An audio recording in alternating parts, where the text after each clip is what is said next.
Alors bonjour.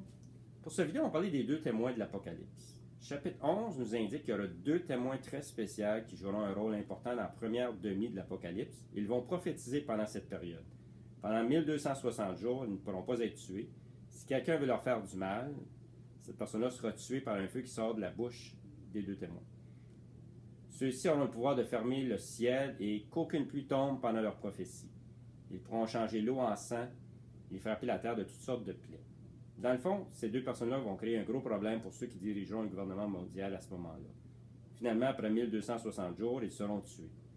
Leurs corps seront laissés dans la rue pour 3 jours et demi, et par la suite, le souffle de Dieu leur redonne vie. Ils seront sur leurs pieds et ils iront au ciel devant leurs ennemis. Il y aura un grand tremblement de terre à ce moment-là. Donc, moi, je crois que l'enlèvement d'Église se fait avant le début de l'Apocalypse. Alors, on voit que Dieu a permis à deux témoins de prophétiser pendant la première moitié de celle-ci et montrant sa puissance avec la résurrection des deux témoins. Ça donne un grand témoignage que Dieu de la Bible est en contrôle et que sa parole est véridique. Donc je pense que c'est après cela, à mi-chemin dans l'Apocalypse, que l'Antichrist voudra que les gens acceptent sa mort.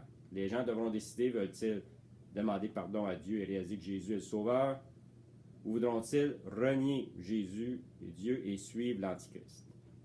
Je ne pense pas que la marque de la bête est seulement qu'une décision économique. Il y a également un choix spirituel associé à celle-ci. Bonne lecture, à la prochaine.